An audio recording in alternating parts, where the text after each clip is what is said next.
Buenos días tengan todos y todas. Muchas gracias por acompañarnos a esta sesión especial del programa Perspectivas Económicas y Políticas.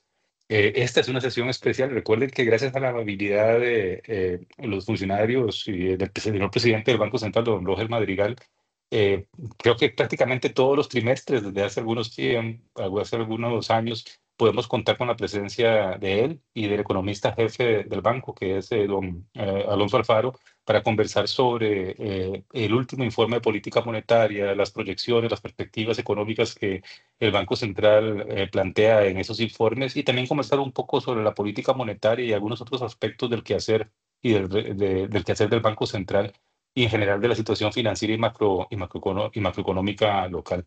De nuevo, no me queda más que agradecerle a don Roger de verdad su disposición de siempre participar en esta sesión, que por cierto es una de las sesiones que más superan nuestros suscriptores y también las personas que invitamos, porque estas actividades que hacemos con funcionarios públicos las hacemos abiertas en general para que todas las personas que gusten se conecten y puedan escuchar la conversación, la presentación y la conversación que tendremos después entre todos nosotros acerca del tema que nos presente don Roger. Don Roger va a hacer una presentación inicial y luego abriríamos un espacio de preguntas y respuestas. Así que, don Roger, sin más, de verdad, nuevamente muchísimas gracias y un gusto tenerlo acá. Y pues atentos estamos y muy interesados en lo que nos venga a contar. Bueno, muchas gracias ante todo. En realidad para el Banco Central es una muy buena oportunidad, como lo hemos dicho otras veces, llegarle a una audiencia, en este caso especializada, probablemente más enfocadas en temas económicos y financieros. Y entonces, a veces hasta el diálogo es distinto con ustedes, lo cual agradecemos bastante. Voy a tratar de empezar por compartir Claro. la presentación y bueno, y ahí me ayudan.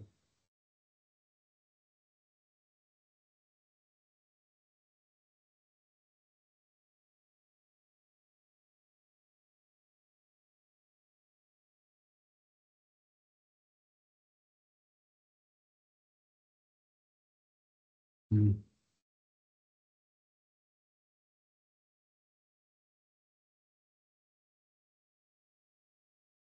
Me avisan si está cargando. Ya estamos viendo, pero su pantalla, no en forma de presentación. Bueno, vamos a ver.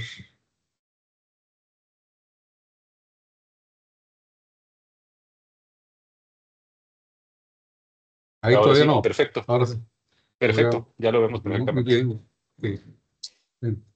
Yo sé que la cambié de nuevo, pero voy a darla para a otra pantalla que estamos viendo de frente. Ok.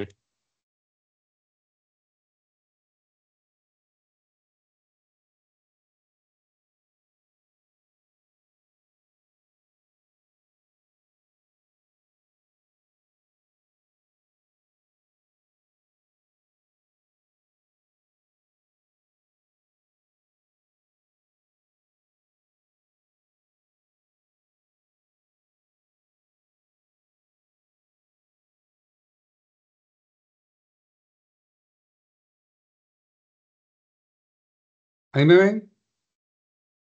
Sí, ahora Bueno, está perfecto. la presentación, muy bien. Bueno, este es, como hemos dicho, el informe de política monetaria de enero del 2025.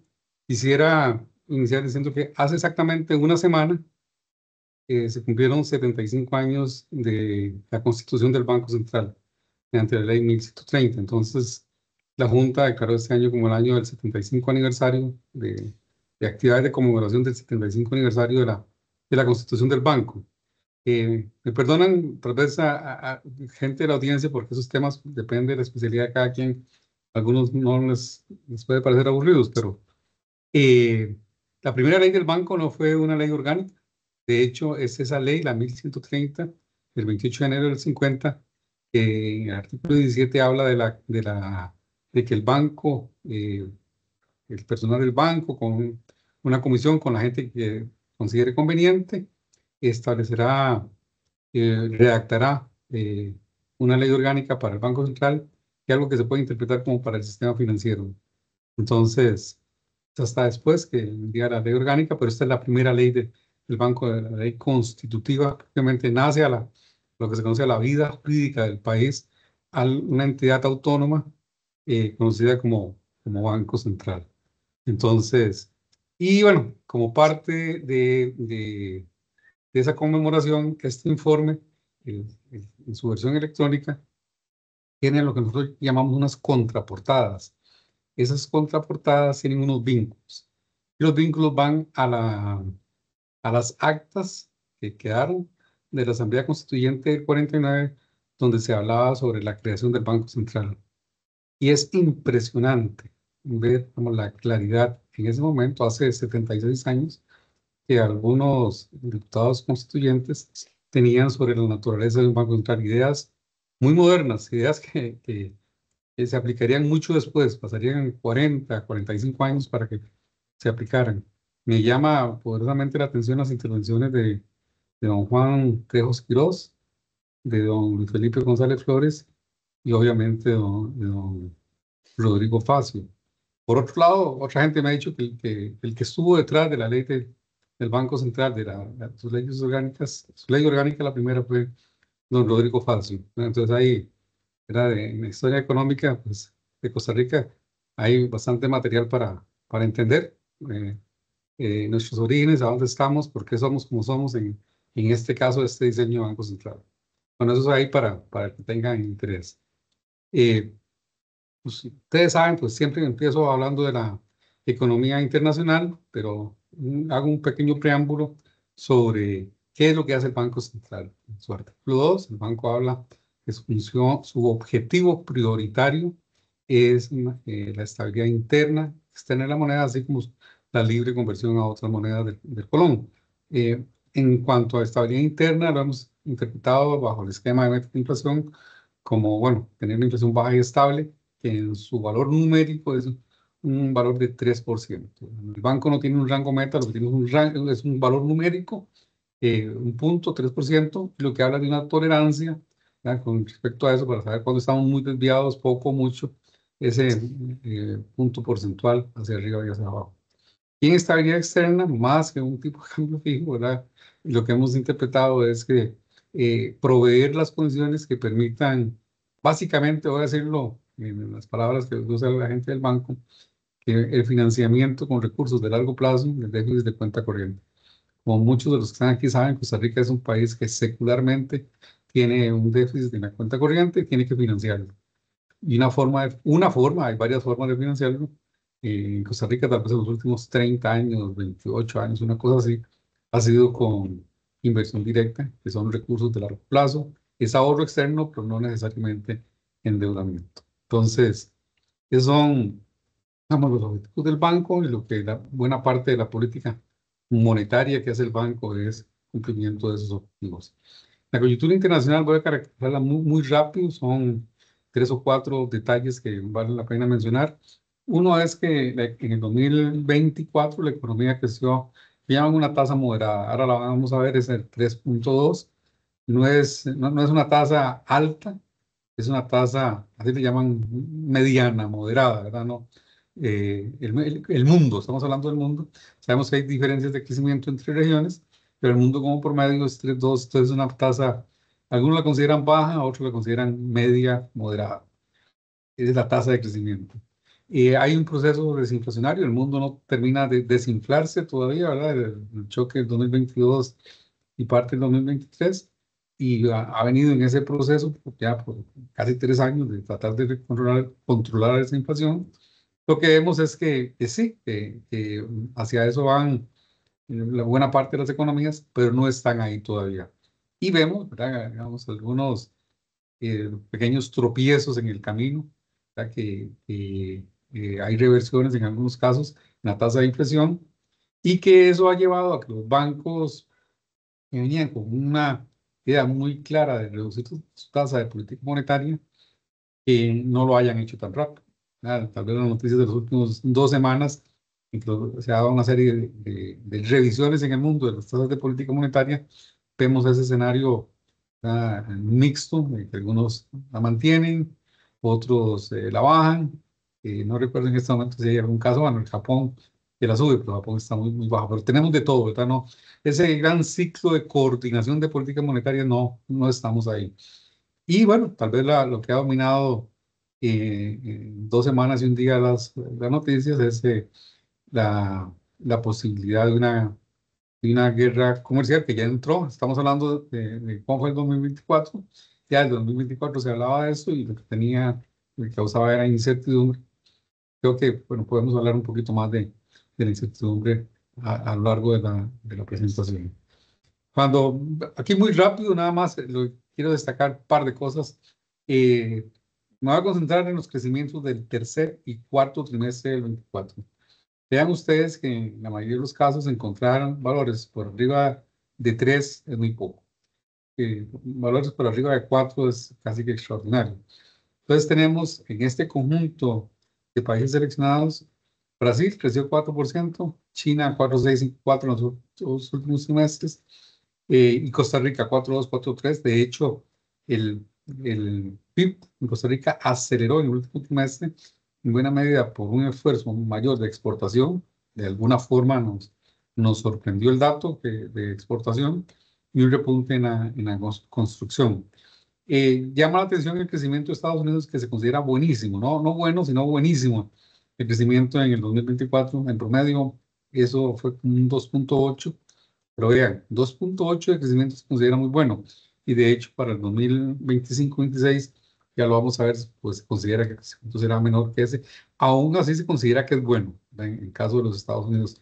Entonces, la llamada aquí es que cuando hablamos de tasas de crecimiento, siempre tenemos esa idea de qué es bueno, qué es malo, qué es alto, qué es bajo. Es un valor relativo con su propia historia o en el contexto. En el caso de Costa Rica, el 4,3 sigue siendo un valor relativamente alto porque supera los dos criterios, una historia reciente y el contexto. Ahorita hablamos de eso. Lo que hablaba de inflación, ¿verdad? Los países industrializados mucho más cerca de su objetivo inflacionario, los países emergentes no tanto, que eso nosotros todavía por debajo, aunque hay presiones inflacionarias en Costa Rica en los últimos 3 meses. El viernes vamos a ver el dato de inflación, cómo sale del mes de enero. La diferencia de Costa Rica con otros emergentes, Costa Rica es por debajo del límite, por debajo de la meta, y no por la parte superior, que es lo que preocupa más a los hacedores de política monetaria, ¿verdad? A los que están a cargo de las políticas monetarias en los distintos países, es cuando el desvío es hacia arriba. Esto llevó, lo que dijimos, ¿verdad?, a movimientos en las tasas de interés. Costa Rica en el año redujo 200 puntos base, en el periodo de marzo del 23 a la fecha 500 puntos base. Y vean que el nivel de Costa Rica no es para nada alto. ¿No? Tasas, uno podría decir, la media debe andar por ahí del 4,50, 4,25, y estamos por debajo de eso, ¿no? Nosotros, ahí, claro, ¿verdad? Hay países, los emergentes, vean que todos los emergentes tienen tasas relativamente altas, todos más altas que Costa Rica. Bueno. En la coyuntura nacional que observamos, voy a concentrarme básicamente en los resultados anuales. En algunos casos haré referencia al cuarto trimestre. Lo que decíamos, el cuarto trimestre se aceleró un poquito la economía, hicimos 4,3, que es un crecimiento, es mayor que el del tercer trimestre, pero es menor que del cuarto trimestre del año 23. Entonces, pero hubo ese aceleramiento con respecto al trimestre previo. Para el año, coincide el número, es un poco confuso a veces si no lo leo uno con cuidado. Para el año, para todo el año, el 24, el crecimiento fue 4,3. Se desacelera con respecto al 5,1 del 2023, pero se acelera, ahora sí, es un crecimiento mayor al que habíamos tenido, al esperado, que habíamos dicho en octubre del 24 en el informe de política monetaria. Y como lo decía, ese 4,3 es mayor que la historia reciente, el quinquenio antes de la pandemia, es mayor que el crecimiento de nuestros socios comerciales en el 2024. Pues desde ese punto de vista se considera un crecimiento relativamente alto. Esas son cifras de IMAE, anteriores eran de PIB. Recuerden que IMAE y PIB están muy correlacionadas, pero no es lo mismo. Y lo que quería señalar, algo que lo dijimos a finales de diciembre, hay un documentito que producimos, me imagino que no tiene mucha discusión, lo ponemos en el sitio web, pero por las notas que luego uno observa se da cuenta que todavía no es muy leído, que se llama Comentario de la Economía Nacional. sacamos 12 comentarios. Ya en el mes de diciembre, que teníamos, habíamos revisado alguna información, nos estábamos encontrando que a partir de octubre el régimen definitivo acelera.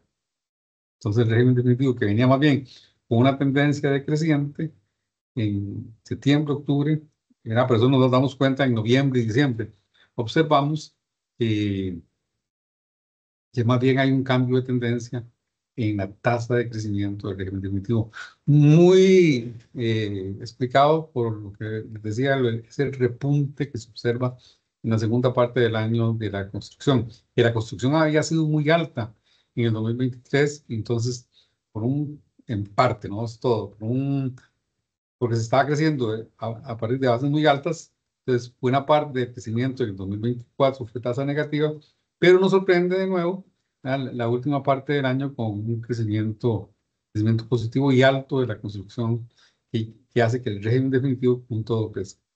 Bueno, y los aportes por un régimen de comercio, así le llamamos, el definitivo o el especial, mantienen relativamente constantes, ¿verdad? El aporte es 1.1 del régimen especial y 3.2 del 4.3 es del régimen definitivo, ese 3.2 es lo que queríamos destacar. En las cifras de empleo hay dos o tres mensajes que, con un cuidado, uno es la tendencia de la tasa de desempleo como tendencia eh, es decreciente, más que un valor particular, ¿verdad? Que hablar del 7.3, creemos que como tendencia esa tasa está ya por varios meses, ¿verdad? Por debajo de su nivel histórico, desde que tenía registro de esa encuesta que andaba alrededor entre el 9 y 10% ese promedio, luego subió como 24 en la pandemia y bajó muy lentamente y parece ya que se consolidan valores por debajo del 8%. Buena parte de este proceso de tendencia decreciente de la tasa de desempleo, se dice así, sí, pero eso ocurre porque hay gente que se retira del mercado laboral, porque la tasa neta de participación está cayendo. Bueno, si nosotros vemos desde noviembre del 23 más o menos, noviembre, diciembre, octubre, de ese último trimestre del 2023, vemos que la tendencia más bien es creciente en la tasa neta de participación y en la tasa de ocupación. O sea, cada día más costarricenses eh, están empleados o salen a buscar trabajo, que es la participación en el mercado laboral. Y eso se da en un contexto en el que tenemos esto, tal vez eso, digamos, va al contrario de algunas de las cifras que en un momento salían de OCDE, es que las diferencias entre los salarios públicos y privados, ¿verdad? Entonces, al menos en los crecimientos, vean los que el sector privado ha tenido una recuperación en el salario real, depende del grado de calificación de la ocupación, de qué tanta calificación requiere la ocupación, pero en todos los casos es positivo. Y en los salarios públicos, más bien, por ejemplo, lo cual es un problema, podemos hablar en un momento, es un problema serio que hay que atender en algún momento, que las ocupaciones de calificación alta en el sector público tienen una pérdida alrededor del 10-12% en este momento con respecto a febrero de 2020. O sea, hay una pérdida de salario real en el sector público y una ganancia en el sector privado. Para el total, ¿verdad? El promediarlo, ¿verdad? Como dice, el promedio es un resumen de todo, pero no muestra nada en particular. El promedio dice que para el agregado de trabajadores, sus salarios reales están aumentando, pero habría que ver para lo que llaman de sectorialmente, ¿verdad? Si es el sector privado o el sector público donde se observa eso. Un resumen de algunas de las cuentas macroeconómicas que le ponemos cuidado. Uno es que el déficit de cuenta corriente 1.4, menor que el que fue en el 2024. No estoy hablando del año, no voy a hablar en particular de las cifras del trimestre. Y para el año, la cuenta financiera atrajo recursos para Costa Rica en neto 2.3. Eso quiere decir que el déficit fue más que financiado. Ese sobrefinanciamiento del déficit, ¿cómo se manifiesta? Se manifiesta en un exceso de divisas en el mercado cambiario, que a su vez lleva a una tendencia a la apreciación pequeña, pero tendencia al fin y al cabo de apreciación del colón y a una, en la medida que el mercado lo ha permitido, el banco ha utilizado eso para aumentar su blindaje financiero dentro de los parámetros definidos por la Junta. No es una decisión de la administración, es una decisión de una política más general de la Junta, de tener un nivel de reservas adecuados que puede ser entre el 100% o el 150% del nivel mínimo adecuado y que va al mercado en el momento en que el mercado así se lo permite. Entonces, por eso tenemos esa acumulación de reservas. En las cuentas fiscales, uno diría que son las cifras, hay una pequeña, los números están correctos, nada más para aclarar. Las cifras publicadas en este momento por Hacienda son hasta noviembre del 2024, pero ya informó de manera preliminar cuál es el nivel de deuda producto con cifras preliminares al 2024. Lo que nos dice es que está en 59,8, o sea, ligeramente dos décimas de punto porcentual por debajo del 60%, lo cual o podría tener profundas implicaciones para la formulación del presupuesto del año entrante, del 2026. Recuerden que, de acuerdo con la regla fiscal, el presupuesto del año T se hace con los datos fiscales de T-2, por decirlo de alguna manera. Entonces, bueno, a noviembre un déficit primario un superávit primario de 1,2, digamos que va a terminar en 1,3 el de diciembre, un déficit financiero de 3,2, creemos que va a estar como en 3,5, y un pago de intereses que anda alrededor de 4,5 al mes de noviembre. O sea, ciertamente ha perdido, digamos, impulso la mejora fiscal, pero la mejora fiscal continúa y se observa en dos indicadores, ¿verdad? En la generación de superávit primario, que a su vez lleva o facilita, que cuando tiene superávit primario, quiere decir que tiene que emitir menos deuda. Entonces, al emitir menos deuda, la tasa de crecimiento de la deuda se reduce, y entonces, como es un cociente, crecimiento de la deuda o deuda entre producto, entonces la deuda crece menos que el producto, entonces eso hace que la razón baje. Y en las condiciones monetarias en general, eh, creo que hemos dicho, nos hemos atrevido a decir, nos atrevimos a decir en algún momento que la inflación, perdón, las condiciones de liquidez eran holgadas y amplias, no solamente holgadas, sino amplias, ¿no? Disculpen. Y eso permitió una oferta de fondos prestables para que el crédito creciera al 7,5. Si ustedes hacen la tasa compuesta de la meta de inflación del 3, el crecimiento del 4,3, ya eso casi, en términos compuestos, casi da el 7,5, pero todavía Costa Rica es un país que la profundización financiera no es muy alta. Entonces hay espacio todavía para aumentar la profundización financiera y entonces hay un fenómeno, un proceso natural a que el crédito solo por profundización financiera crezca.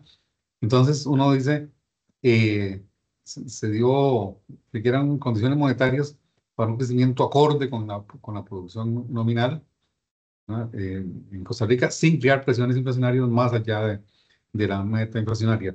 Un cambio que tal vez vale la pena destacar, en los últimos meses del año vimos una desaceleración que venía a tasas muy altas, más del 12% en algún momento del crédito en moneda extranjera, terminó en 9,8, una pequeña aceleración del crédito en moneda local. Esto creo que ha sido ampliamente difundido, ¿verdad? De cuáles son los problemas o los riesgos, para no llamarle problemas, los riesgos que tiene en un país como el nuestro, que la gente se endeude en una moneda en la que no tiene sus ingresos. De inflación, esto podríamos llevar una tarde hablando solamente de este gráfico, varias cosas que observar. Uno es que lo que nosotros llamamos inflación subyacente, en realidad es un promedio como de 4 indicadores de inflación subyacente. Ese promedio nunca, en esta serie, nunca, y es una serie como de 5 años, nunca fue negativa.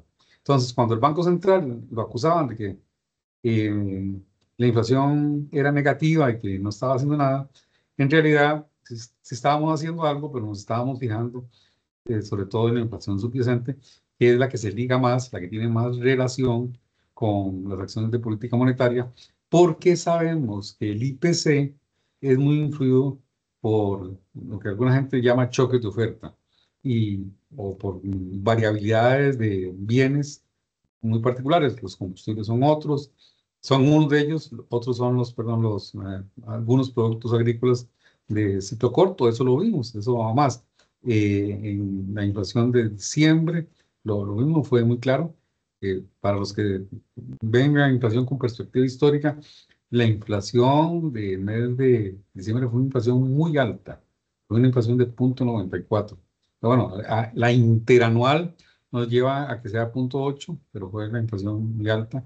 Y entonces eso es como dicen, es una llamadita de atención, una alerta para el Banco Central, ¿verdad? De qué es lo que está detrás de esa inflación. La interpretación que le damos es que mucho tiene que ver con el choque de oferta, que es algo que se va a disipar en el tiempo, tal vez no se disipe inmediatamente, pero tenemos que tener cuidado. Pero en Costa Rica existe lo que se llama inercia inflacionaria, era la persistencia de algunos movimientos en la inflación y los efectos de segunda ronda. Entonces todo eso es complejo de administrar y por eso el banco, desde el punto de vista monetario, tiene que mantenerse muy vigilante. Observen que mucho este resultado inflacionario tiene que ver con de la baja inflación por los combustibles, porque lejos de aumentar durante algunas épocas del año, los precios de los combustibles no hacen bajaron, y bueno, y algo de apreciación cambiaria, eso se le transmite al consumidor directamente. Y observen algo que espero que lo podamos, no controlar, pero digamos que se mueva dentro de los rangos o niveles relativamente controlables, por decirlo de alguna manera, que son los servicios. Ese es un problema no solamente en Costa Rica, sino en el mundo. La inflación de servicios en el mundo en general es lo que ha evitado que la inflación llegue a sus niveles objetivos, en general en el mundo. Y en Costa Rica tenemos ese fenómeno parecido en el sentido que si fuese por servicios, estamos exactamente en la meta. Y bueno, hay una presión, pesa más del 40% en la canasta del IPC, los servicios, entonces es otra llamada de atención. Y la parte, uno diría, las presiones subyacentes, además de lo que nos dicen los índices subyacentes, otra forma de verlo es en la parte no regulada. La parte no regulada de la economía tiene una inflación positiva de 1,4. Entonces, bueno, son algunos detalles. Las expectativas, como pudieron ver, están en el límite inferior y un poquito para arriba del rango de tolerancia con respecto a la meta. Las acciones de política, bueno, como ya dijimos, el banco redujo 200 puntos la tasa de política monetaria, la cual, de acuerdo con nuestras estimaciones, se ubica en una zona de neutralidad.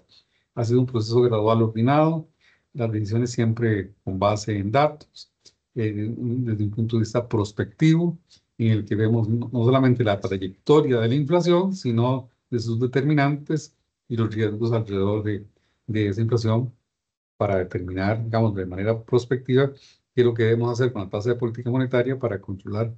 Ahora sí, controlar no la inflación, sino las presiones de demanda agregadas sobre la inflación.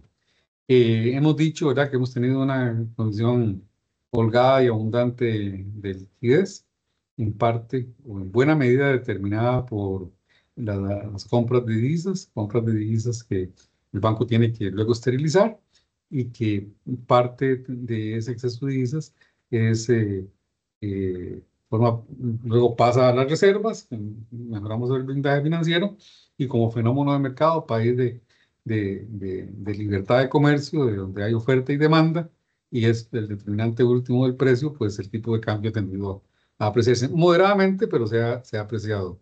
Bueno, lo que decía, ¿verdad?, de la gestión de liquidez, en realidad estos excesos de liquidez han trasladado instrumentos de corto plazo en un mercado que el banco tiene, que se llama Mercado Integrado de Liquidez del MIL, y también en algunos casos a instrumentos de deuda de un poco más largo plazo, a los bonos de estabilización monetaria.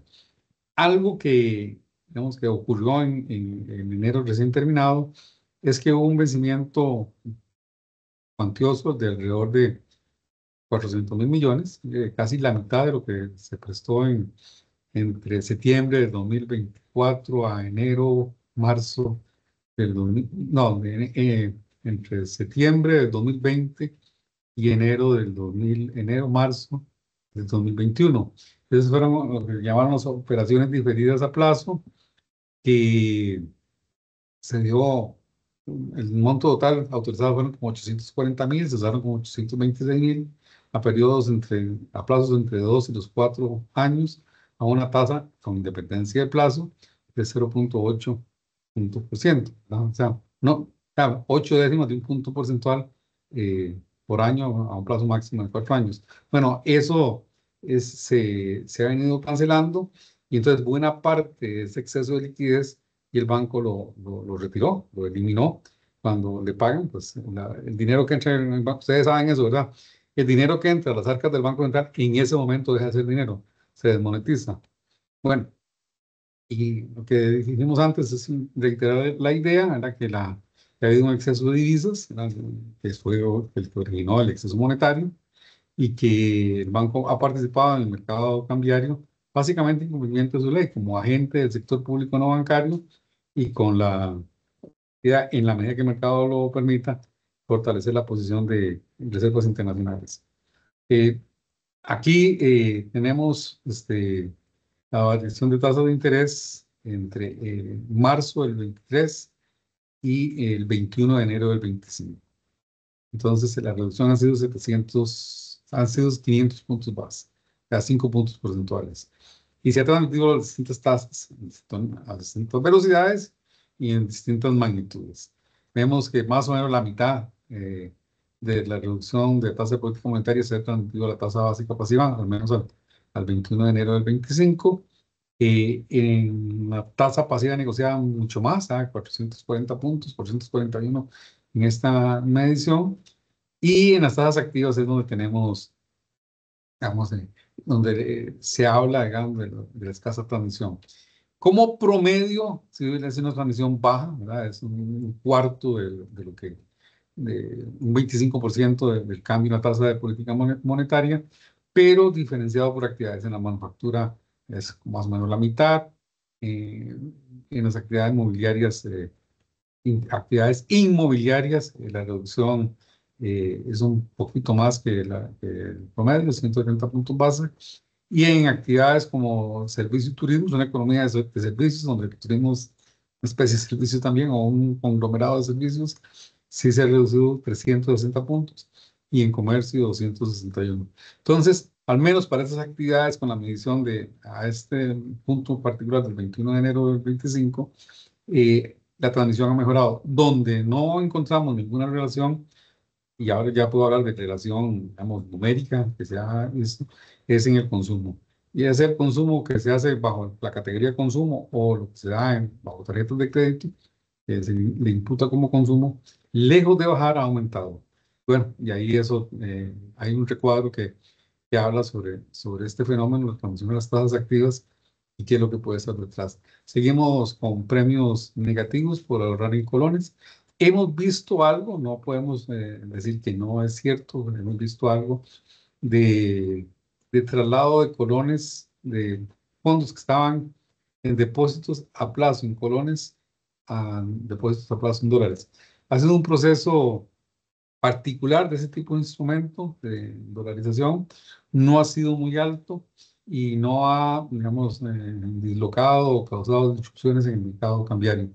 De hecho, muy al principio de este proceso, allá hará unos 32 meses, una cosa así, que sí teníamos ese proceso de dolarización.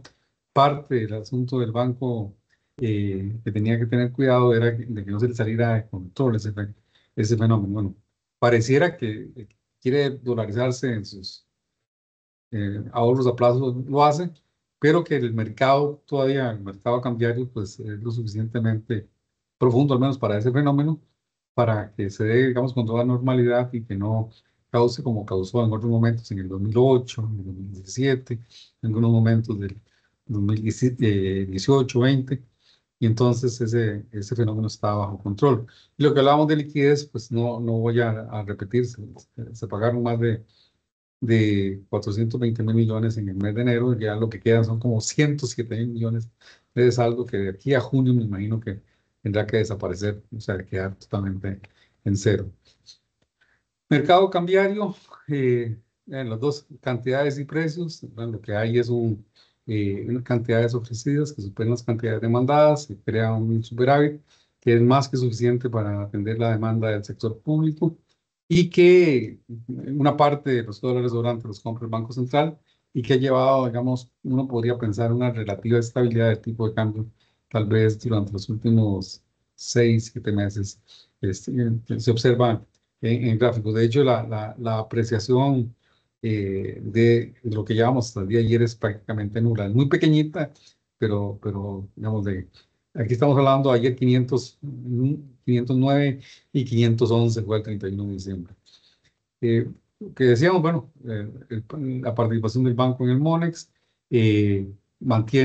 ha comprado lo del sector público y mantiene una reserva adicional que al día de ayer llegó, me parece, a 334 millones de dólares, con las mediciones del nuevo PIB, del PIB del 25, no del 24, entonces estamos en el indicador de reservas adecuadas 145%, o sea, 45% más que el nivel mínimo adecuado, que sería el 100%, ¿verdad? Por definición.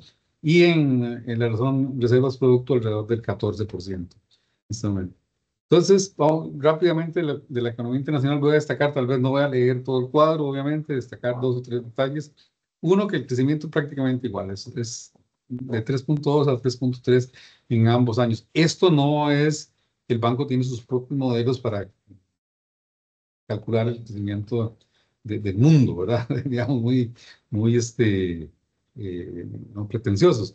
Lo que hacemos es nos apoyamos en información de otros entes, ¿verdad? Banco Mundial, del Fondo Monetario, de la OCDE, Consensus Forecast, en fin, distintas fuentes, inclusive en algunos casos hablamos con gente de la Reserva Federal y demás, y ahí nos formamos la idea, ¿verdad? Entonces es coherente con lo publicado, ¿verdad? Con la información que circula. El crecimiento de los Estados Unidos, nuestro principal socio comercial, vea que desacelera en el 2025-26, como decía antes, el 2024, que creció 2,8, se considera excelente el crecimiento de los Estados Unidos. Los socios comerciales en general también desaceleran. La inflación sigue a la baja, pero ahora, digamos, llegaría como al 2026, que se ubique en sus niveles objetivos. Todavía, probablemente las economías avanzadas van a estar mucho más cerca, o algunas van a terminar en el 2025 su nivel objetivo, no así la generalidad de las economías emergentes.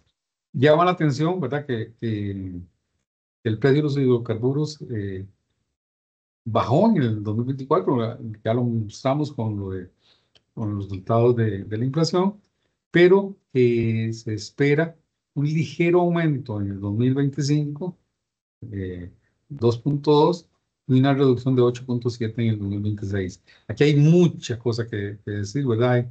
Hay políticas comerciales, hay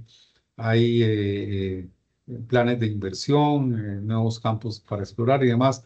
Eso nos llevaría a toda una discusión, pero eso es lo que los mercados a futuro están diciendo, lo que va a pasar o prospectivamente esperan que ocurra en los precios del petróleo. Y en términos de intercambio, tenemos una mejora muy leve en el 2025 y otra en el 2026, lo cual pues obviamente favorece nuestro crecimiento, nuestro poder adquisitivo, sobre todo para la parte de consumo. Aquí creo que tenemos que hacer una pequeña corrección de lo que está en el sitio web, la que le pusimos 0 de mejora en términos de cambio en el año 2025. Bueno, pero eso es una corrección que ya la haremos. Y tal vez la línea más compleja de todas, por igual lo hacemos de mercados de futuros, de Bloomberg y demás, lo que se espera de la tasa de interés a 24 horas o de un día para otro, llaman tasas nocturnas en los Estados Unidos. Esa tasa prevé una ligera baja de 4.4 o 4.1 en el 2025 y a 4 en el 2026. Pero hay una enorme incertidumbre. Vean que no son grandes variaciones, ¿verdad? Vean que no hay, si acaso punto 30, o sea, si acaso es como un promedio, es el punto 25, se esperaría una baja en el 2025, ¿verdad? Y entonces, tener cuidadito con eso, ¿verdad? Este, eso es tal vez una de las líneas de mayor incertidumbre, porque hay presiones en este momento, al momento que estamos hablando, para que la inflación sea mayor, pero también para que la inflación sea menor desde el punto de vista del crecimiento. Bueno, eso ahí quería enseñar esa parte.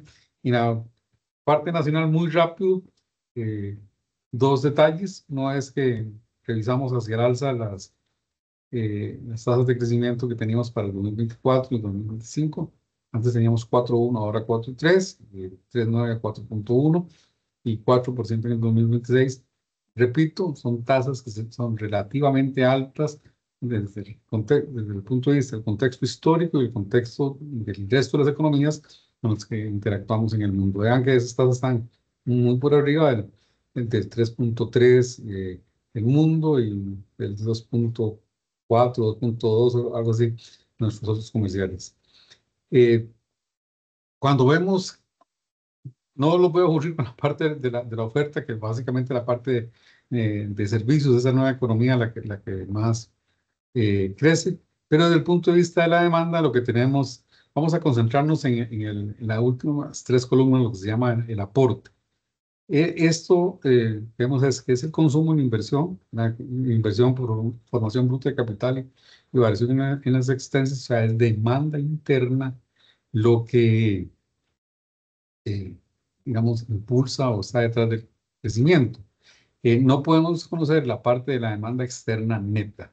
O sea, las exportaciones aportan más que lo que desaportan, por decirlo así, las importaciones en el 2024 y en el 2025, y son neutrales en el 2026.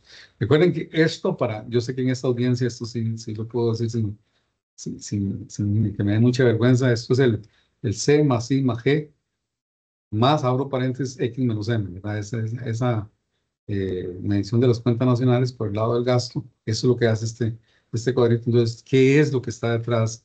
¿Cuáles son los demandantes de nuestros productos? Lo que producimos está en el informe, como le digo, mucho tiene que ver con servicios, centros de llamadas, servicios de contabilidad, turismo en algún sentido, bueno, hoteles, restaurantes, transporte, en fin. La manufactura no se puede ignorar por la parte de implementos médicos. Y lo que esperamos son tasas diferenciadas, lo cual no es ninguna sorpresa, en el régimen especial, el régimen definitivo. Obviamente, ¿verdad? Era de esperar que en algún momento, más creemos que se tardó mucho, ¿verdad? Que se iban a desacelerar esas tasas de dos dígitos que tuvimos en el 2023 del régimen especial. Y bueno, ya estamos viendo tasas menores, esperamos más o menos tasas estables alrededor del 5.4 y una relativa estabilidad en el 2025-26 del aporte del régimen definitivo y el régimen especial. Entonces, eh, cifras, digamos, de resumen macroeconómico, tal vez destacar el déficit de cuenta corriente de la balanza de pagos, 1.5, sigue siendo por debajo del 2, que en algún momento la gente de la visión económica lo estimó como el valor de largo plazo al que los datos históricos dicen que Costa Rica tiende a tener déficit y que el financiamiento externo, tan solo la inversión directa, es mayor que eso. Entonces, digamos, parte de las condiciones que hemos visto en el 23 y 24, pues siguen presentes, tal vez no en su misma magnitud, pero están presentes las condiciones, digamos, de un mercado superavitario, en mercado de divisas, al menos con las estimaciones que tenemos en este momento. Sigue el proceso de consolidación fiscal. eh, Aquí hay un asterisco, ¿verdad? Que eh, hay la posibilidad de que el presupuesto del 2026 tenga mayores flexibilidades para gasto capital y para otros gastos. De hecho, como porcentaje, creo que pasa de 0.65 a 0.75 el promedio de los 4 años de crecimiento PIB nominal. y que eso lo capacita para gastar más, pero ¿cuánto más? ¿Verdad? Entonces cabe la posibilidad de que el 2026 ese impulso que le demos al gasto haga que el gobierno se endeude más, entonces que ya para la razón deuda producto del 2026 vuelve a estar por arriba de 60, pero otra vez entramos en las limitaciones de la regla fiscal para esos niveles de deuda producto. Entonces, bueno, eso es interesante, el ejercicio de lo que llaman el marco fiscal de de mediano y largo plazo que hace el gobierno para un periodo como de 5 años, y en marzo lo estará lo hará con el público. Entonces ahí hay, eso lo tenemos con lo que sabíamos en marzo o digamos octubre del 2024. Y en la parte de inflación, pues la inflación ya lo hemos dicho varias veces, que espera que entre al rango de tolerancia con respecto a la meta en el tercer trimestre del 2025, tanto en el IPC como en la subyacente, y que las condiciones de liquidez, pues el escenario que tenemos, el escenario central, es que hay una cantidad de fondos estables que permitirán crecimiento del crédito del sector privado más o menos alrededor del 7%, y siempre con tasas diferenciadas entre dólares y colones. Esperamos que se consolide el proceso de desaceleración del crédito en moneda extranjera y que crezca un poquito más en moneda nacional. Lo que dijimos de la inflación, simplemente con sus respectivos riesgos y el balance de probabilidades hacia el alza y hacia la baja en la inflación. Y bueno, no cuantificados con probabilidades, pero sí en la prosa, ¿cuáles son los riesgos que tenemos? Tenemos menor crecimiento del mundo, menor crecimiento de la demanda externa, ya lo vimos, y hay cosas que están pasando que podrían llevar, ¿verdad? Podrían llevar a ese menor crecimiento, o sea, no es descabellado pensar que vamos a crecer menos del 3.3, y si eso ocurre, menos demanda por exportaciones, menos demanda agregada, menos presión sobre los precios internos, entonces la inflación podría ser menor que lo que estamos suponiendo en el escenario central. Las reducciones de la tasa de política monetaria, ¿verdad? Hemos visto que ese proceso ha mejorado, vemos que todavía hay espacio, ¿verdad? Entonces, en la medida que esas transiciones no ocurran en las magnitudes y velocidades históricas, pues el estímulo que se da con la reducción de la tasa de política monetaria con los 500 puntos no va a llegar en su fuerza total hacia los demandantes de crédito, y por lo tanto, que el crédito, ¿para qué? Para consumo, para inversión. Entonces, igual, ahora no por demanda externa, sino por demanda interna tendríamos menores presiones. Y en la parte de riesgos al alza, ¿verdad? Creo que hay amplia información sobre los conflictos geopolíticos que siguen estando ahí, ¿verdad? Algunos se han atenuado, pero muy frágil todavía la situación. Otros siguen tan, tan cruentos y tan exacerbados como los meses anteriores. Y esta guerra comercial que hablamos, no en sí de una posibilidad, sino que algo que está en sus primeras etapas que no sabemos, ¿verdad? Ya la noticia de ayer pareciera que hay una pausa en esta guerra, al menos con México y Canadá, pero ahora se espera la reacción de China, que ya reaccionó. Lo que se espera es el resultado de una conversación que se dice en la noticia en las próximas horas, eh, habrá entre Estados Unidos y China, para ver cómo resuelven eso. Y algo que lo vimos en diciembre y en enero, fenómenos climatológicos locales que tienen sus efectos sobre muchas cosas. Muy claro fue sobre los productos agrícolas que llamamos de ciclo corto, que son componentes del IPC, y entonces, que distorsionan la medida de la inflación, que podrían provocar efectos de persistencia y de segunda ronda, y que desanclen las expectativas. Entonces, bueno, ahí tenemos otro reto. Y el banco, aquí no hay mayor novedad, mantiene su compromiso con la inflación del 3%, hará los ajustes en la tasa de política monetaria consideren necesarios, eso sí, con base en información cuantitativa, información cualitativa también, porque hay información analítica hay análisis de esos datos que forman parte de la decisión de manera prospectiva, no solamente del valor del indicador de la inflación, sino también de las variables que determinan la inflación en el mediano y largo plazo y los riesgos asociados en esa evolución supuesta, con ese comportamiento supuesto. En materia de liquidez, tal vez más fácil que en el pasado, porque es una cantidad menor de liquidez la que tiene que gestionar, pero igual lo hará en instrumentos de liquidez del MIL o en instrumentos de mercado de deuda. Básicamente son bonos de estabilización monetaria. Y es la idea de tener la liquidez controlada de manera que no provoque excesos de demanda que nos llevarían a presiones sobre la inflación. Eventos como estos, como tener la oportunidad de comunicarnos con ustedes, contar qué es lo que hace el banco, por qué lo hace, prospectivamente cuál es la situación que ve, para que ustedes como agentes económicos pues formen sus propias expectativas que a su vez llevan a la formación de precios.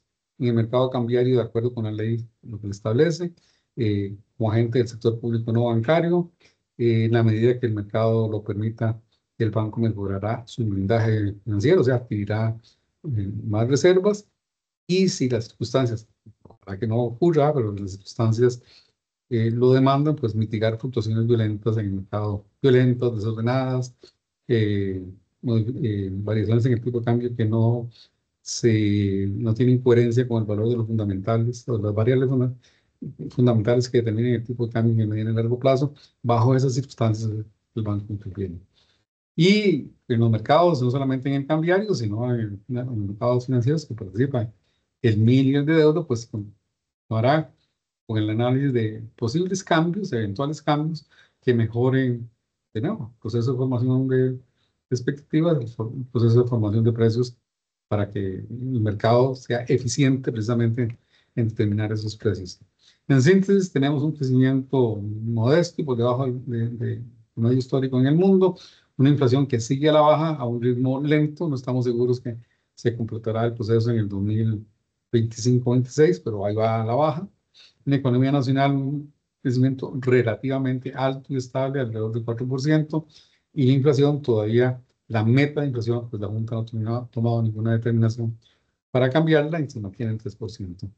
Finalmente, hay dos recuadros, uno que tiene que ver en esta discusión que ya más de una persona ha escrito, ya ha expresado opiniones, lo cual agradecemos mucho, que es la revisión de la meta de inflación. Entonces, ¿por qué meta de inflación? ¿Cuál es la ventaja del método de inflación de otros regímenes monetarios? Es básicamente tener un ancla para la política monetaria, un ancla para la formación de precios. Se dice que la meta de inflación es la forma operativa en que el Banco Central se convierte en el macrocoordinador de expectativas. Es más o menos de rara. Yo, autoridad monetaria, digo que la inflación quiero que esté en tal nivel. Entonces, si el banco es creíble, entonces si esa credibilidad se manifiesta en las decisiones de los agentes económicos que incorporan eso como parte de sus expectativas. Y hay una serie de elementos, digamos, prácticos en la implementación de métodos de inflación que tiene que ver, bueno, de las precondiciones, eso se escribió bastante en la década pasada, pero en las décadas pasadas, aquí desde el Banco Central, revisar la literatura del Banco Central, pero ¿qué es el nivel de inflación? ¿Cuál es el nivel? Entonces, hay toda una discusión de qué tan alto y qué tan bajo es bajo. Mucha de la discusión estuvo de que no podía ser una inflación muy baja porque la tasa de interés podía llegar a cero y llega a la tasa a cero, eso imposibilita el uso de la política monetaria convencional, se tendría que recurrir a otro tipo de medidas de política monetaria. Entonces, parte de la discusión. Bueno, el consenso es que para la mayoría de los países desarrollados una tasa de inflación de alrededor del 2% como meta o como meta. Algunos la ponen como promedio, algunos la ponen como máximo, unos alrededor de eso. Eh, con valor puntual o con tolerancia, un rango, ¿verdad? Entonces, simétrico, asimétrico, qué es lo que la literatura dice. Y otro detalle es que es revisable, pero la idea es revisable no quiere decir cambiable, ¿verdad? Revisable es para ver si las condiciones que la justificaron en ese momento se mantienen y la experiencia es que pocos países, muy pocos, cambian su meta de inflación. El indicador adecuado, ¿verdad? Cuando hablamos de inflación subyacente, en realidad es un subíndice, una subcategoría del IPC, en el caso de Costa Rica y en la mayoría de los países. Entonces, hay distintos indicadores de inflación subyacente, estas desagregaciones del IPC o el IPC.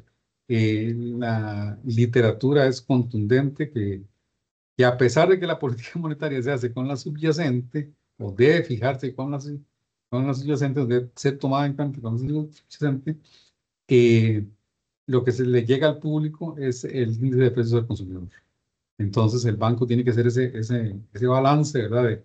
De fijarse en un índice, pero fijar su meta en términos del índice de precios al consumidor, porque está más instituido, es muy conocido, está en otras leyes, se utiliza para lo que llaman indexar otros precios, salarios y demás, contratos. Entonces, el IPC tiene mucha ventaja en ese sentido. Lo que hablamos es un valor puntual o un rango. En fin, esos son algunas de las consideraciones que están en el recuadro. Y lo que encontramos es que sí hay literatura para ambos, ¿verdad? Para las economías emergentes y las avanzadas, pero es mucho más abundante la literatura para los países avanzados. Y claro, en países emergentes, usted, mercados financieros imperfectos, son bimonetarios, ¿verdad? Con algún grado de dolarización o de otra moneda, con rigidez estructurales. Entonces, que ahí falta un poquito más y eso es lo que ha justificado en algunos casos que la meta de inflación sea más alta del 2%. Bueno, la idea es que esto contribuya a esta discusión sobre la revisión de la meta, no necesariamente el cambio. Y el otro recuadro tiene que ver con la transmisión de los movimientos en la tasa de política monetaria a las tasas activas. Y son varios los hallazgos. Se transmite en promedio como 50 puntos base. Tenemos en algunas actividades que se transmiten tan rápido como en 12, 13 semanas y en otras tan tardío como en 6 meses. En promedio, como 4 meses. Es heterogéneo, no es el mismo valor, ya lo vimos para por actividad económica. Es asimétrico en el sentido que la transmisión tiende a ser mayor en periodos al alza, en periodos hacia la baja, y que no encontramos en el caso de Costa Rica, en lo cual nos impone un reto para la política monetaria, no encontramos evidencia de que los movimientos de la tasa de política monetaria se correlacionen con los movimientos en las tasas de los créditos para el consumo. Y claro, al ser una parte importante, un 20%, el 5% de todo el crédito total, y eso le quita potencia a la tasa de política monetaria en el sentido de estimular el gasto, ¿verdad? Entonces, eso, bueno, nos lleva a cuestionarnos por qué es eso, ¿verdad? En el fondo, lo que subyace todo esto es un mercado imperfecto, un mercado muy probablemente muy lejos de la competencia, de una competencia perfecta, por decirlo así.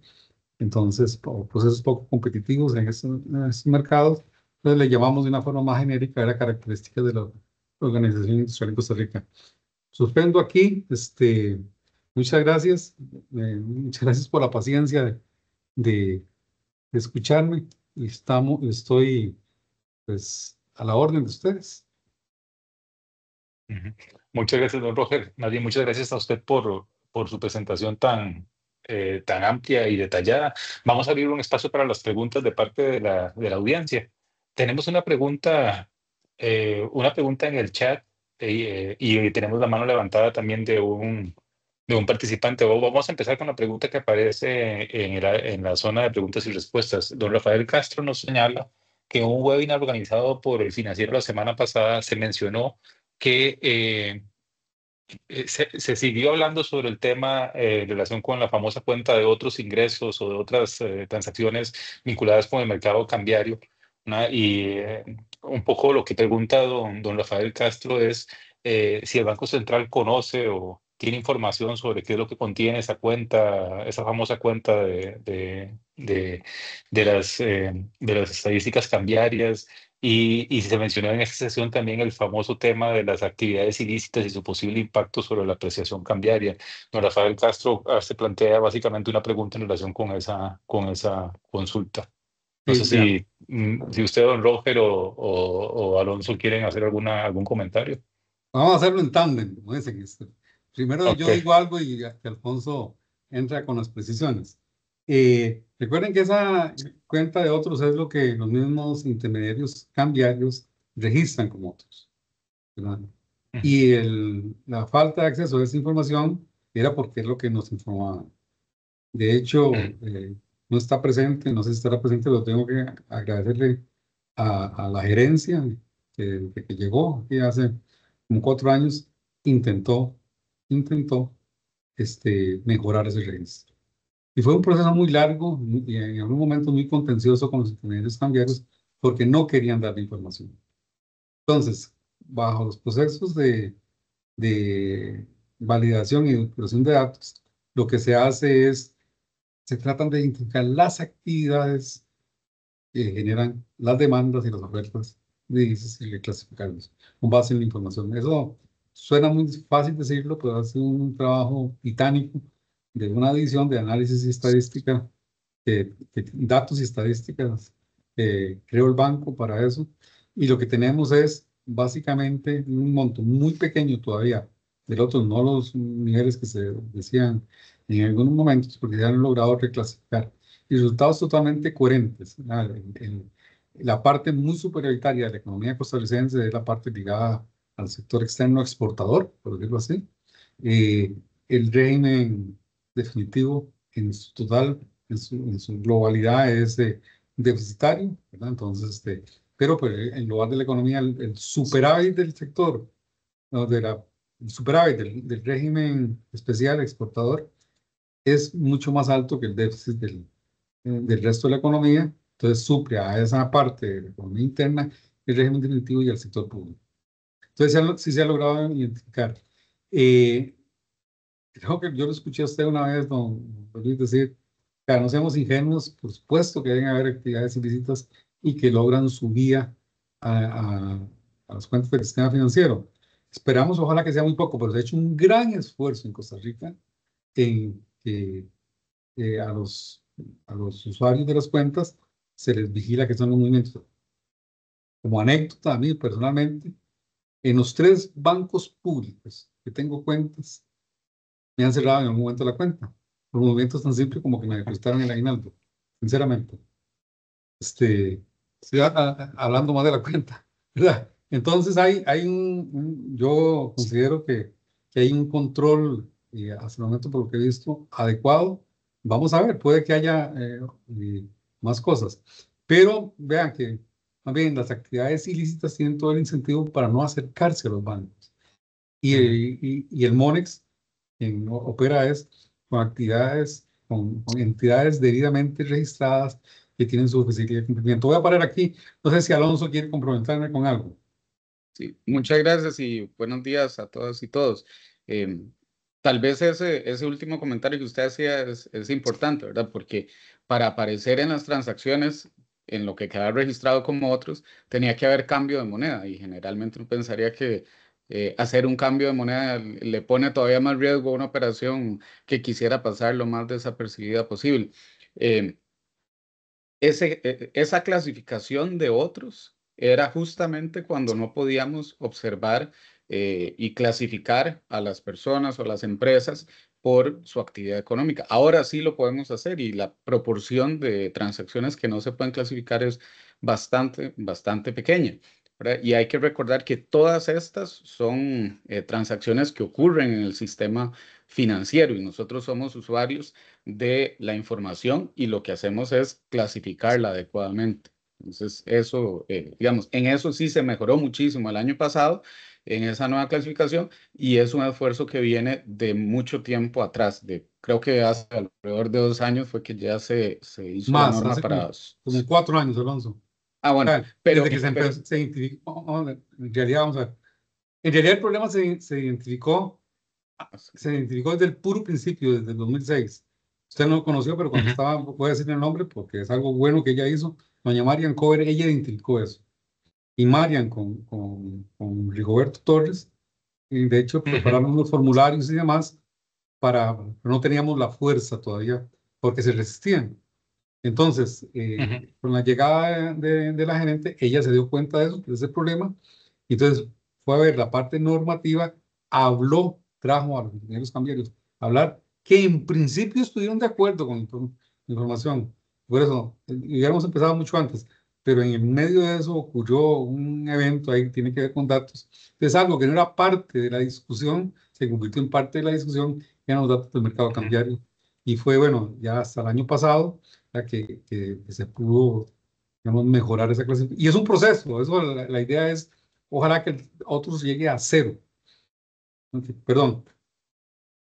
No, tal vez terciando un poco acá en lo que ustedes están mencionando y para poner un poco en contexto a los que nos están escuchando. En el pasado, antes de que el Banco Central empezara a publicar, y tal vez corríjame, Alonso, la información basada más que en la autodeclaración de qué tipo de transacción es la que se está haciendo en el mercado cambiario, sino en la naturaleza jurídica o la actividad económica de quien hace la transacción, que es creo que la diferencia que se ha estado aplicando recientemente. Lo que sucedía antes es que recordemos que éramos nosotros los que hacíamos las transacciones cambiarias, los que decíamos para qué la estábamos haciendo. Pues uno entraba, por ejemplo, a su página online del banco, ¿verdad? Y le salía, en algunos casos, le salía una lista de opciones, pero en otros era una autodeclaración. Entonces, ese otros era un poco la falta de precisión y la ausencia, digamos, de una forma de poder identificar correctamente el tipo de transacciones. De hecho, en el pasado, como mencionaba don Roger, cuando uno veía mucha, por ejemplo, transformación de portafolio de una moneda a otra, que a veces influía el mercado cambiario, la mayor parte de las transacciones se relacionaban con otros porque era probablemente una transacción de naturaleza financiera, ¿verdad? Eh, Ahora el Banco Central creo que está publicando recientemente información basada básicamente en eh, el tipo de, la naturaleza de la persona física o jurídica que hace la transacción. Entonces, el Banco Central puede saber, creo yo, si es un exportador, si es una persona física, no sé, tal vez si Alonso Sí, nos cuenta un poco sobre eso, porque hay un gran mito en relación, y lo había antes, de hecho, digamos, esa manifestación en un webinar es también, creo yo, producto un poco del mito y del desconocimiento de cómo es que se recopila sí. la información cambiaria en el caso de Costa Rica. Claro, sí. De hecho, agregando a la anécdota, en el banco donde yo tengo la cuenta, nunca me preguntó ni siquiera para qué era la transacción y entiendo que algunas se reportaban o como otros, o se hacía una distribución, ¿verdad?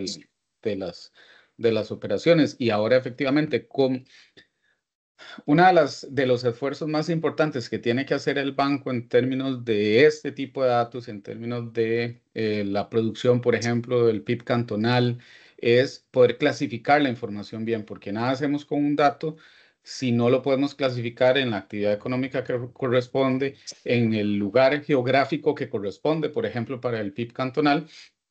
Y eso lo tenemos que hacer justamente vinculando las diferentes bases de datos que tenemos. Y Ujú, para eso es justamente que necesitamos algún identificador común entre las bases de datos. En este caso, lo que se hace es analizar cuál es el tipo de actividad en el que está la empresa o la persona y clasificarla correctamente para evaluar de qué actividad económica es que provienen esos dólares que estamos viendo en las transacciones en el mercado cambiario. En el mercado cambiario me refiero a todo el mercado cambiario, no en Monex. En Monex, la cantidad de personas físicas e intermediarios cambiarios que participan es relativamente reducida, pero el mercado cambiario es muchísimo más amplio y eso incluye todas las ventanillas de bancos. Entonces, para poder clasificar eso bien es que necesitamos toda esa información y afortunadamente ya estamos pudiendo cumplir ese trabajo que yo siento que la sociedad nos ha demandado, ¿verdad?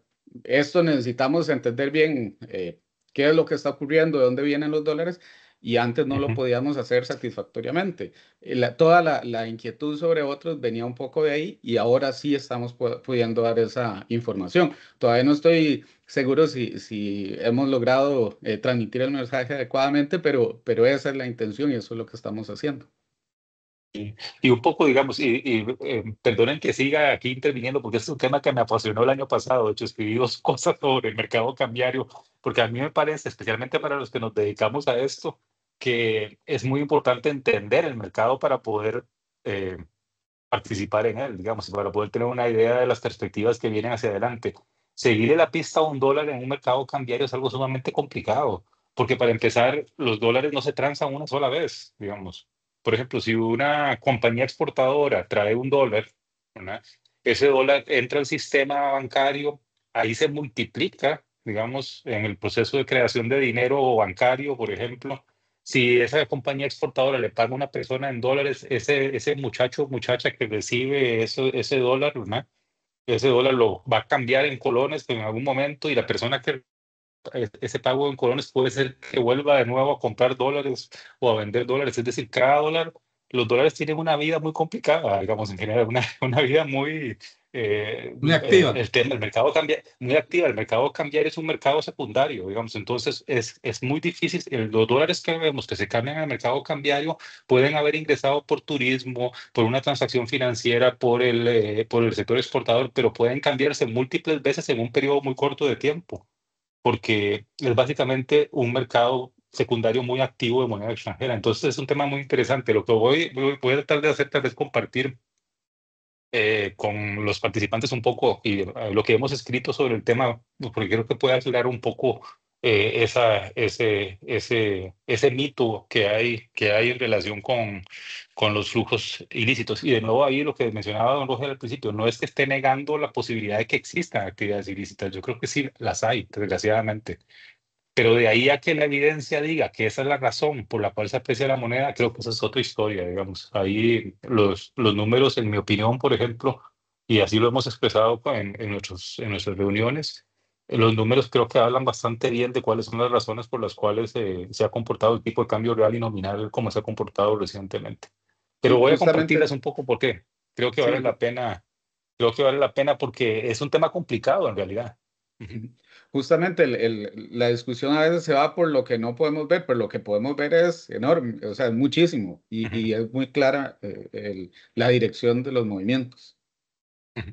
Bueno, voy a darle ahora la oportunidad de activar el micrófono y la cámara a don Julio, que es un buen amigo que además siempre nos acompaña en todas estas actividades y hace muy buenas preguntas. Así que, Julio, adelante. Y ya te activo la cámara por si quieres que te veamos. Buenos días, muchas gracias, José Luis. Un placer saludarlo y a los señores del Banco Central. Muchas gracias por esta actividad. En las últimas semanas han salido en la prensa algunas noticias y hay dos en particular que me interesaría, por favor, que los señores del Banco Central tal vez nos aclaren. Una tiene que ver con una noticia que salió respecto a que la parte técnica del Banco Central veía, o no sé si era que recomendaba o veía espacio para bajar la tasa de política monetaria, pero la junta directiva, según la noticia, no tomó esa recomendación, que así se le puede llamar. Entonces, tal vez para que los señores del Banco Central nos expliquen un poquito esa dinámica interna, ¿verdad? De esa parte técnica, ¿verdad? Esas conclusiones a las que salen, por lo menos de la forma como se planteó en la prensa, y por qué la junta directiva, ¿cómo se llama? No tomó esas recomendaciones o sugerencias, ¿verdad? Esa es la primera. Y la otra, con el famoso tema de los fondos generacionales, ¿verdad? Ahí es una cuestión, una duda muy personal que tengo, digamos, de por qué un banco central o por qué nuestro banco central metiéndose en algo tan micro como lo que es la administración de carteras mancomunadas, ¿verdad? Uno le queda la duda de exactamente qué es lo que le preocupa al Banco Central. A mí todavía no me queda claro con la información que ha salido en la prensa exactamente lo que le preocupa al Banco Central de estos fondos generacionales. Y repito, ¿por qué un Banco Central metiéndose en algo tan micro como administración de carteras mancomunadas? Muchísimas gracias. Muchísimas gracias, don Julio. Voy a responder primero lo de los fondos generacionales, porque lo que se ha dicho, o la lectura que está haciendo usted, no sé qué exactamente ha dicho la prensa porque no leo todo, pero la lectura que está diciendo usted no se corresponde a la realidad. Pero está buena la pregunta, ¿verdad? ¿Por qué un banco? Y sobre la otra de la participación de la administración en el informe de política, en la revisión de la tasa de política monetaria y lo que recomiendan y lo que es, aquí estamos las dos partes, ¿verdad? Alonso es administración y yo estaría por parte de la Junta. Entonces, con toda justicia, para que Alonso aclare y luego, pues yo también pues, podría complementar. No sé qué va a decir Alonso, entonces le doy en libertad y no quiero hablar primero para no sesgarlo. Vea. Lo primero, usted hay una base muy interesante en su pregunta que dice, ¿por qué un banco central que tiene que ver con política monetaria, en esencia, y en la inflación, no se está metiendo en la administración de carteras? Eso no es realmente cierto. Pero ¿por qué tiene que decir algo? Bueno, primero porque así lo determina la ley. La ley, el Banco Central es parte del CONACYT, dice que tiene que tomar esas decisiones y como miembro del CONACYT llevan una propuesta. Y la propuesta, el asunto es el banco nunca, y los invito a que lean las actas, o sea, busquen las actas del CONACYT.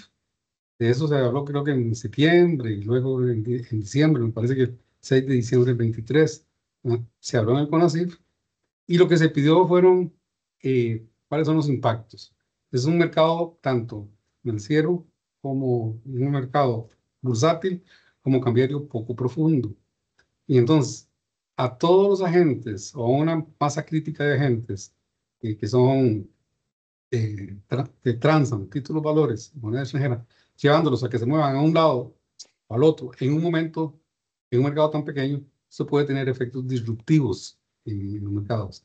Entonces, creo que es parte de la responsabilidad de la Ley General de Administración Pública. Las decisiones tienen que tomarse con base en una fundamentación. Entonces, ¿cuál era el efecto esperado? Y no hubo claridad en cuál era el efecto esperado. Entonces, lo que pedí, bueno, demos más tiempo. Demos más tiempo para escuchar. Había algunas opiniones de las operadoras de pensiones que tenían una serie de objeciones y entonces deben más tiempo para que se acomoden, para que hagan los cambios y hay que hacer la diferencia, ¿verdad? La diferencia uno es un cambio administrativo de tener los sistemas para que sepan de este fondo tomo, lo divido y de esto paso a esta otra. En eso el Banco Central no se ha metido y hay digamos, preguntas para cada una de las decisiones. ¿Ah? El modelo, cómo se implementa y demás. Y entonces, no hubo manera digamos, de que se dieran plazos. La información que tengo es que estamos copiando el modelo mexicano. En México, un mercado mucho más profundo, les llevó 3 años en implementar esto. Nosotros en principio hablábamos 12 meses y lo que más se lograron fueron 15 meses. Entonces esa es la justificación que está en el acta. Mira, vea, pedir estudio, no me lo dan, pido más tiempo y me parece que es inadecuado, es insuficiente y por lo tanto mi voto es negativo. Eso es lo que está en el acta. No sé qué otras cosas podrán estar diciendo, pero eso es lo que está, son por los efectos macro. Y entonces hay una justificación, vamos, de cómo está conformada el conjunto de reglas para dirimir conflictos. Entonces, cómo está conformada la institucionalidad en Costa Rica, el Banco Central, no es el presidente del Banco Central, es el Banco Central el que tiene un voto en el CONACYT y tiene en su artículo 2, ¿verdad?, por la estabilidad del sistema financiero. El sistema financiero es el mercado tanto de valores como el mercado cambiario. Y el mercado de valores, eso ya lo vimos en el 2004, no hace tanto, hace 20 años, pero lo vimos, ¿verdad? Cuando algo ocurre en el mercado de valores, un título particular o un fondo, eso tiene efectos que contaminan al resto. Entonces, el asunto no se quedaba solo. Conocer cuáles son los efectos de un fondo particular de pensiones, no cuál es el efecto en los fondos de inversión, cuál es el efecto de valoración en las carteras de los bancos. Eso puede tener efectos sistémicos. Puede ser que el estudio diga no los tiene. Ah, perfecto. Entonces, en ejercicio de la forma en que se toman decisiones en Costa Rica, dice, bueno, la evidencia que nos dice nosotros, el estudio lo que nos dice es que no tiene efecto, entonces se debe tomar. Pero sí me pareció un poquito, digamos, desde el punto de vista, digamos, de acuerdo con mi responsabilidad en esa junta directiva, pedir el estudio de impacto. Entonces, esa le respondo. Y la otra, no sé si con eso le respondo a, no es que el banco le está diciendo, mire, no compre tal título valor de esta fondo de inversión, no ponga tal moneda, eso no lo hemos dicho, y el banco se va a meter. No es ese el caso. No sé cómo lo están entendiendo, pero eso no es el caso. Alonso, no sé si usted quiere sobre la primera Sí. y también yo complemento. Ok, sobre la segunda, lo que iba a decir es que digamos, es muy relevante el tamaño del ROP, porque si recuerdo bien es alrededor de 30% del PIB, entonces Poco cada más, vez, casi la sí, mitad del PIB.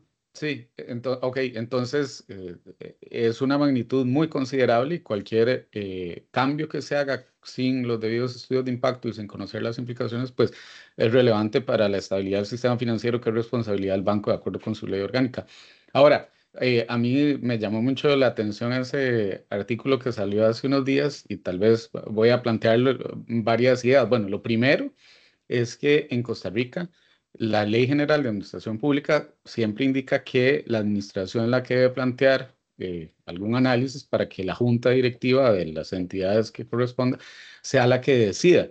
Siempre es muy razonable, digamos, votar a favor o en contra, y si es en contra se tiene que justificar, pero algo que yo rescato de todo este ejercicio que hacemos 8 veces al año es que justamente el desacuerdo construye. Muchas veces hay votaciones que no son unánimes, que hay diferentes puntos de vista entre los miembros de junta directiva. No siempre hay congruencia entre la posición que lleva la administración y la posición que finalmente toma la junta directiva. Y algo muy particular de esa decisión de diciembre es que me parece que en el acta se refleja que yo fui el que externé esa posición de la administración. No era una posición tan contundente. Yo dije, hay razones por las cuales uno puede argumentar que se debe mantener la tasa y hay razones por las cuales uno puede argumentar que se debe bajar.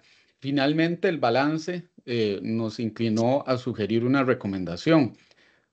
Pero si ustedes revisan el acta de la decisión de enero, que ya está publicada, yo mismo reconocí, dije explícitamente que afortunadamente la junta directiva en ese momento había tomado la consideración de no reducir la tasa de política monetaria en la reunión previa, porque la información que tuvimos hacia inicios de enero, que es la que nos lleva a hacer la recomendación de enero, cambió de manera muy relevante. Especialmente una preocupación que teníamos previa era que el IMAE el índice mensual de actividad económica, en algunas cosas estaba desacelerando, la inflación todavía estaba relativamente baja y esa historia cambió muy dramáticamente de un mes para el otro, ¿verdad? Entonces la recomendación de enero fue mantener. Entonces la recomendación de enero fue en contraste con la recomendación que había sido en diciembre de reducir la tasa de política monetaria y al final de cuentas la decisión pues fue mantener en ese 4%. Algo interesante que está ocurriendo es que ahora se le está haciendo un escrutinio muy favorable, ¿verdad? Para la construcción de esa rendición de cuentas que hace el banco, justamente por el acceso fácil que tienen las actas, pero este ejercicio en el que la administración hace una propuesta y la junta directiva decide, se ha hecho por muchísimo tiempo Y es lo normal. y es lo normal y es una buena práctica, así se hace en otros bancos centrales. Pero además el artículo sugiere como que es una novedad que no haya una congruencia entre lo que propone la administración y lo que decide la junta directiva. Y yo creo que tienen la oportunidad de preguntarle a la persona que me antecedió en esta posición si en todas las ocasiones, pues, la recomendación de la administración era recibida y aceptada completamente, porque definitivamente no es el caso. Las consideraciones de los miembros de Junta para eso son escogidos en esas posiciones y tienen una enorme responsabilidad. Al final de cuentas, la decisión que se tome es responsabilidad de ellas y de ellos, y pues la administración hace el trabajo que le corresponde, pero la junta directiva también hace el trabajo que le corresponde, y eso no significa que tiene que haber esa congruencia siempre. Entonces, don Roger, esa es mi respuesta. No voy a alargar el asunto. Hay mucho más que Ese es hablar, un pero tema, está bien. ese es un tema muy interesante porque, bueno, creo que muchos de los que estamos en esta reunión aquí, no solo conversando, sino también detrás escuchando, hemos estado en juntas directivas, tanto del sector público como del sector privado, ¿no? Y generalmente, obviamente, hay siempre un rol, digamos, del staff recomendando, pero también las juntas responsabilidad, ¿no? De la toma de la decisión, sino que también tienen conocimiento y agregan elementos a la decisión final. Y eso no pasa solo en el sector público, pasa también en las juntas directivas del sector privado. Yo estoy seguro que más de un persona en el auditorio, por ejemplo, que haya tenido la oportunidad de participar en la junta directiva de un banco privado, por ejemplo, cuando se analiza, qué sé yo, una decisión de algún tipo, ¿no? Pues obviamente las juntas opinan, ¿no? Y al final son los responsables de tomar la decisión. Y es justamente en una buena estructura de gobernanza corporativa esa relación entre el componente, entre el staff, digamos, y el conocimiento y la responsabilidad de la junta bien balanceado, ¿no? Digamos, una dominancia, llamémoslo así, ni de uno ni de otro, sino básicamente en ese intercambio de información es la clave para una buena gobernanza. Yo creo a mí me da la sensación que lo que tenemos que asegurarnos es que haya buena gobernanza, ¿verdad? En todo lado, en las empresas públicas y privadas, instituciones públicas y privadas. Eso es un tema muy interesante. Yo fui miembro del CONACYT durante 10 años. Y durante 10 años, por ejemplo, las superintendencias o el staff técnico del CONACYT planteaban ideas y el consejo, como una junta directiva, digamos, que tiene conocimiento y que tiene posiciones, a veces no estaba de acuerdo con la posición del componente técnico. Y todo queda debidamente justificado. Hay un tema muy interesante que, por cierto, yo debo reconocer que nosotros no le hemos dado la suficiente divulgación. Eh, por ejemplo, las actas de política monetaria, todas las actas del Banco Central de Costa Rica son públicas, igual que todas las actas de cualquier institución pública en Costa Rica. Y las personas que están en la función pública o que hemos estado en la función pública sabemos, por ejemplo, que esas actas no pueden ser simplemente punto uno, se aprobó algo, ¿no? Todo tiene que estar debidamente, digamos, expresado y justificado, incluso los votos en contra, ¿no? Especialmente. Entonces, ahora el Banco Central, me parece, está publicando de manera individualizada, corríjame si estoy equivocado, las actas de las sesiones de política monetaria, lo cual para los que nos dedicamos a esto es una gran información. Nada más basta ver lo que sucede en el resto del mundo cuando la Reserva Federal publica las minutas o simplemente las hojas de implementación de sus reuniones. Todo el mundo va detrás de esa información. Eso yo creo que es muy útil para nosotros, los que estamos, digamos, del otro lado de la, de la, de la mesa, digamos, para poder entender un poco qué es lo que está detrás. Y eso es gracias a la transparencia que hay, por cierto, en todo el sector público costarricense. Costa Rica es uno de los países en el mundo que tiene uno de los índices de transparencia más altos en el sector público a nivel global. Debemos como ciudadanos aprovecharla, digamos, me parece a mí. Un par de comentarios, don Ajá, Rodríguez. Uno es, ajá, en realidad lo que se publica es la transcripción literal de todo el ujú, acta. O sea, no son minutas editadas. ok, Ahí nos damos cuenta, para nuestra vergüenza, de lo mal que hablamos, ¿verdad? De lo mal que pronunciamos y demás, porque es un programa que lo graba uno, transcribe y luego alguien lo revisa contra grabación, pero es literal, es literal. Entonces, y no es solamente la reunión de política monetaria, es todo lo que se habla. Si hay un problema con un ascensor y hay que aprobar un presupuesto para eso, esa discusión va a estar ahí. Y alguien dice, pero ¿por qué tienen que hablar? No, es que es el sector público, ¿verdad? Eso es un asunto. Luego, otras cosas que uno debería observar, y eso me lo he propuesto, es la debida independencia de la administración con la junta directiva. Alonso y el equipo, no es Alonso, o sea, la decisión económica y la decisión todas las decisiones son totalmente independientes de llevar su propuesta, entonces tienen que fundamentarla en la junta directiva, lo cual es muy sano. Entonces, ¿verdad? No es que uno está tratando de influir sobre la administración. Y la otra cosa es que de eso no quiero profundizar mucho, pero da la idea a veces que hay unos que saben y otros que no saben. Los que saben dicen tal cosa y los que no saben votan en contrario. Bueno, hay ciertos requisitos que los hacen ser competentes a los miembros de la junta directiva. También ellos hacen su análisis, preparan su información, tienen su capacitación. Ustedes se ponen a ver, la junta del Banco Central es una junta de lujo en cuanto a la capacidad, digamos, la especialización en materia económica y de finanzas que tienen los miembros de la junta, ¿verdad? En general. Entonces no es que se tomó una decisión contra la técnica. De hecho, parte de lo que era, y eso lo pueden, es la diciembre y la de enero, que algunos miembros de junta identificaron que había un cambio, algo muy difícil, ¿verdad?, de que se hace política monetaria, es que había un cambio en los niveles y en la dirección. La dirección no debería sorprender, pero los niveles de inflación a partir de noviembre, con la información que teníamos, y con la información preliminarísima que teníamos de diciembre, vea, esto se ve distinto a lo que eran los meses anteriores. Entonces tengamos mucho cuidado, mucha prudencia, porque no sabemos cómo.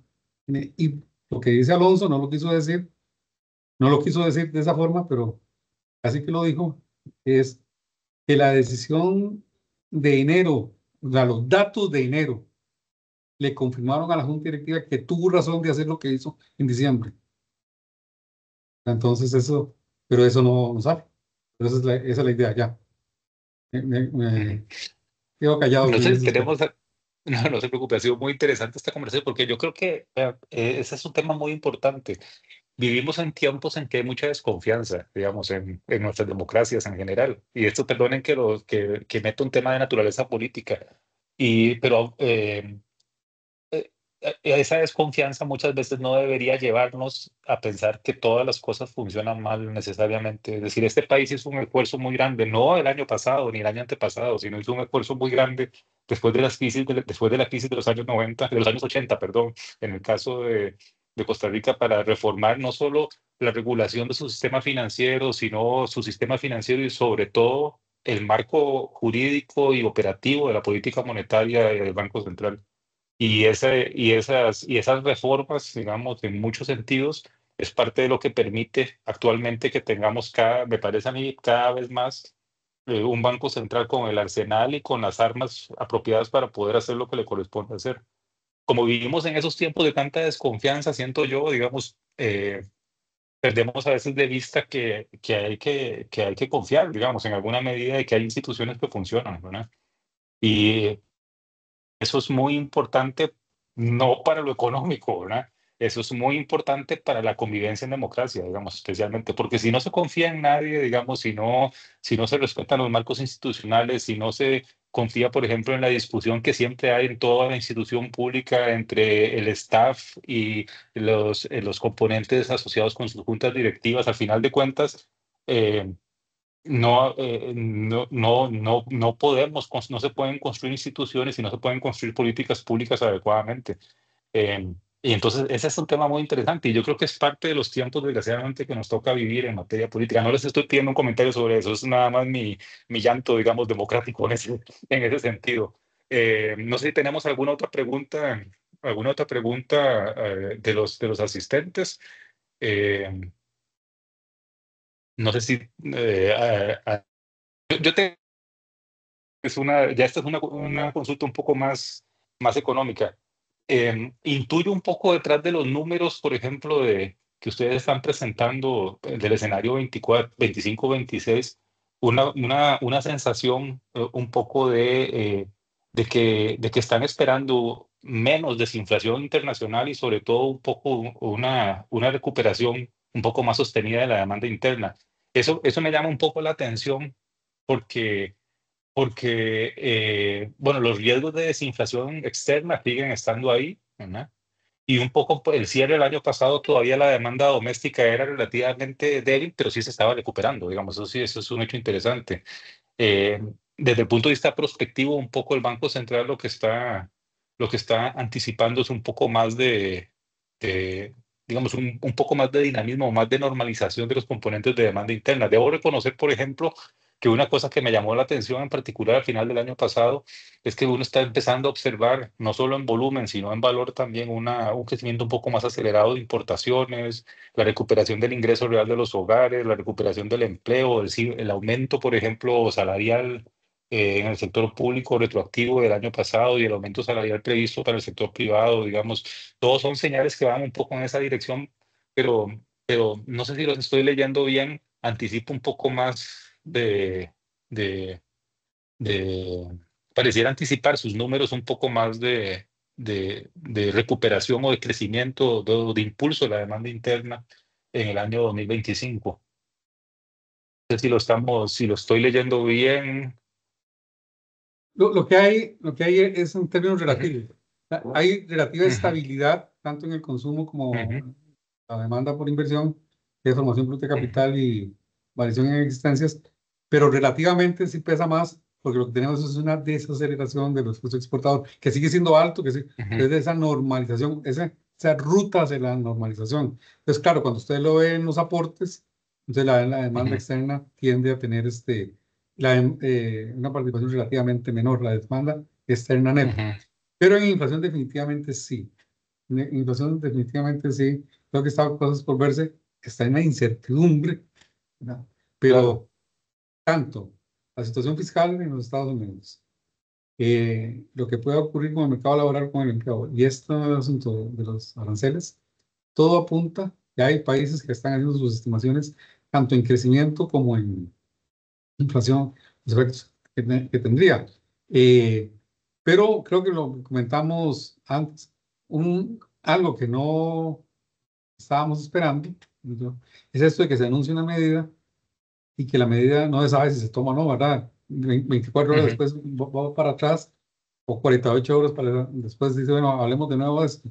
Y eso crea una incertidumbre que le hace mucho daño a la actividad económica, a toda la actividad económica.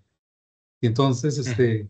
en materia, digamos, de lo que uno pensaría de aranceles, con lo que se conoce en este momento, eso va a tener un impacto inflacionario o podría tener, y el mercado laboral un impacto también, un impacto inflacionario porque son salarios, ¿verdad? Vamos a ver, Ujú, la salida de inmigrantes de los Estados Unidos va a deslocar algunos mercados agrícolas, recolectores, tal vez algunos ujú. trabajos de manufactura de baja calificación. Esa gente va para afuera, ¿verdad? Sí, sí, no, definitivamente yo creo que el signo de los próximos meses es esa incertidumbre a nivel global, ¿no? Mucha menos certeza, más incertidumbre. Y yo me quedo, digamos, ya para cerrar la sesión, un poco con lo que mencionaba don Roger y don Alonso hace algunos minutos. Digamos, las decisiones de política monetaria, y para los que estamos de nuevo, insisto, del otro lado de la mesa, tratando de entenderlas y anticiparlas, porque parte de los que estamos acá justamente en esta reunión, lo que estamos es tratando de anticipar lo que ustedes están pensando por hacer y luego obviamente entender lo que han decidido hacer. Yo creo que aquí un tema muy importante que ustedes mencionaron es que esto no es una decisión de un solo indicador, y sobre todo y no es una decisión de un solo indicador, sino que además es una decisión de ver muchas cosas, muchos indicadores cuantitativos y cualitativos hacia adelante, ¿verdad? Entonces, es algo que hay que estar viendo día con día, viendo cómo cambian las condiciones y estamos viviendo, creo que un periodo en donde las condiciones a veces cambian muy rápidamente. Entonces, créanme que los vamos a seguir llamando cada 3 meses a conversar en la medida en que ustedes quieran seguir acompañándonos y pues conversando sobre estos temas. Así que muchísimas gracias a don Roger y a don Alonso y muchas gracias a todas y todos los que nos acompañaron hoy. No sé si quieren despedirse. Dar las gracias por darnos la oportunidad de conversar con ustedes. Es eso. Yo más agradecido y contento por la atención, pero nada más. Muchas Muchísimas gracias, don gracias. Roger. Siempre es un placer Gracias. que nos escuchen. Muchas gracias. Entonces, pues, a todos y todas, muchas gracias por acompañarnos. Ya casi es mediodía. En la tarde vamos a hacer llegar la presentación de Don Roger y la grabación. Y recuerden que estamos para servirles cualquier consulta que tengan por los medios habituales. Así que pasen un buen resto del día y nos vemos el 12 de febrero en nuestra sesión mensual. Si tuviésemos alguna actividad especial antes, informaríamos. Creo que estoy presidiendo que vamos a necesitar conversar tal vez con el señor ministro de Hacienda, porque creo que la parte fiscal es quizás domésticamente el tema que puede ser un poco más, puede tener un poco más de incertidumbre. Pero bueno, les avisaremos en su momento. Así que muchas gracias y nos vemos en otra ocasión. Pronto. Muchas Muchas gracias. Hasta luego.